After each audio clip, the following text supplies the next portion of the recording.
អ្នកជួយជង្គង់ភាគច្រើនឈឺនៅតំបន់សងខាងជង្គង់ក្រោមជង្គង់ហើយភាគច្រើនចាស់ៗដែលឈឺជង្គង់កើតឡើងច្រើនមែនទែនគឺការសឹកសន្លាក់ជង្គង់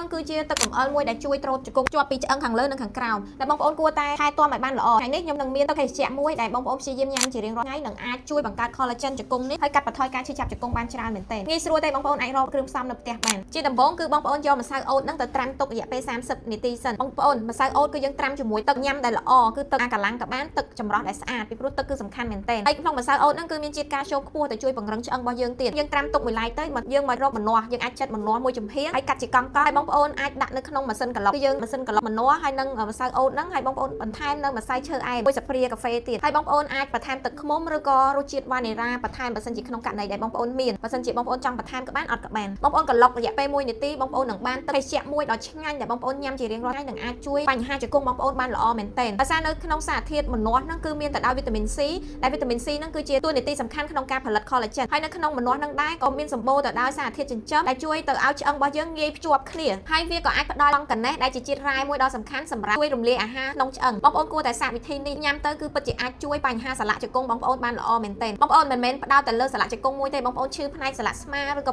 សន្លាក់កដៃសន្លាក់ជើងអីគឺញ៉ាំបានទាំងអស់ជាយាមញ៉ាំទាំងអស់គ្នាដើម្បីទទួលបានប្រសិទ្ធភាពការបំបត្តិឈឺសន្លាក់ឬក៏លាកសន្លាក់នឹងបានលឿនមែនទែនពីភាសាជាងជាបានហើយបងប្អូនកុំភ្លេចចូលមើល comment ណាខ្ញុំនឹងដាក់រូបមន្តនៅខាងក្រោមនេះញ៉ាំបានផល comment ចូលវីដេអូនេះផងហើយកុំភ្លេចជួយ share ផងអរគុណ